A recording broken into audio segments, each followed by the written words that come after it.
గా ఉన్న 8లో ఇదొకటి.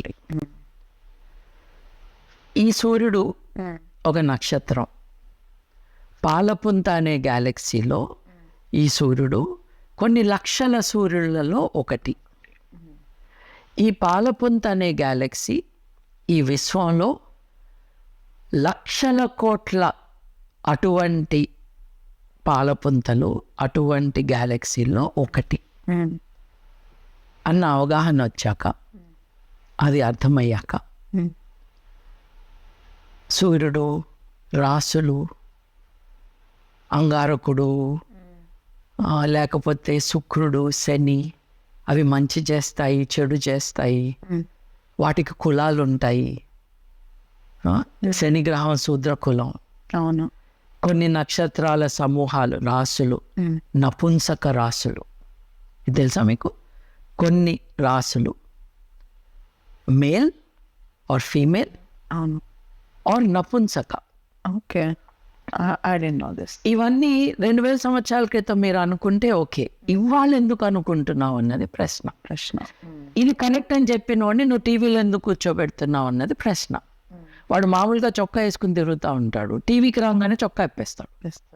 చొక్కా ఇప్పేసి ఒక శాలువా కప్పుకుని, ఒక బూడిద పూసేసుకుని, దాన్ని విభూది అని చెప్పి వాడు అక్కడ కూర్చుని ఇష్టం వచ్చిన నాన్ సెన్స్ మాట్లాడుతూ ఉంటే నువ్వు చేతులు జోడించి వాటి మాట ఎందుకు వింటున్నావు?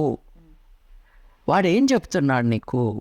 వాడేం చెప్తున్నాడంటే భూమి బల్లపరుపుగా ఉంది అని చెప్తున్నాడు. నువ్వు స్కూల్లో ఏం ఏడ్చావు? వాడు కానీ నువ్వు కానీ. అవును. నువ్వు స్కూల్లో ఏం చదువుకున్నావు? నువ్వు 10th ఎట్లా పాస్ అయ్యావు? భూమి గుండ్రంగా ఉందని తెలుసుకుని పాస్ అయ్యావా? ఫ్లాట్గా ఉందని తెలుసుకుని పాస్ అయ్యావా? ఈ ఫ్లాట్ భూమి స్క్వేర్గానో రెక్టాంగిల్గా ఉందని వాళ్ళు నమ్ముతున్నారు. నువ్వు అది నమ్ముతున్నావు కాబట్టి వాళ్ళ వాస్తును నువ్వు నమ్ముతున్నావు.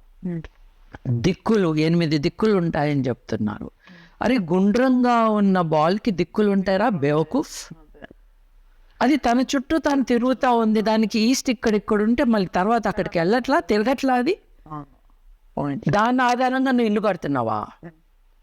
ఇల్లు కట్టి, ముఖ్యమైన విషయం, ఫ్లాట్ ఎర్త్, రెక్టాంగిల్, స్క్వేర్ రూపంలో ఇల్లు, ఇది భూమి, దానికి తన చుట్టూ తాను తిరుగుతున్న గోళానికి నువ్వు ఒక డైరెక్షన్లో ఇల్లు కడితే 6 గంటలకు అది ఇటు తిరిగిందని నువ్వు మర్చిపోయి కులానికి ఒక వాస్తు పెట్టావు.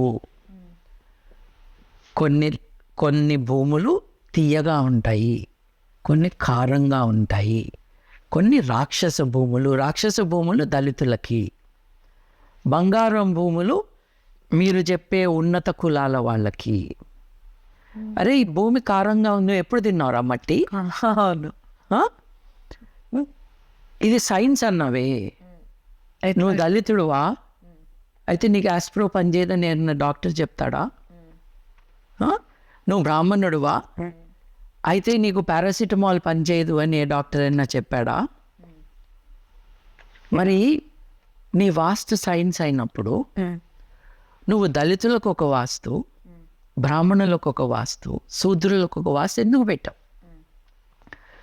గోళం మీద నువ్వు ఈ తమాషాలు ఎందుకు ఆడుతున్నావు? వాళ్ళని టీవీలో ఎందుకు కూర్చోబెడుతున్నారు? టీవీ ఛానల్స్ వాళ్ళు వీళ్ళ దగ్గర అరగంటకి ఇంత అని డబ్బులు ఎందుకు తీసుకుంటున్నారు? హేతువాదులని చర్చలకు పిలిచి తాయెత్తులు కట్టుకున్న యాంకర్లు ఈ చర్చను ఎటు తీసుకెళ్తారు? వాళ్ళ న్యూట్రాలిటీ ఏంటి? వాళ్ళ ఇన్కమ్ సోర్స్ ఏంటి? ఇవన్నీ గమనించాల్సింది.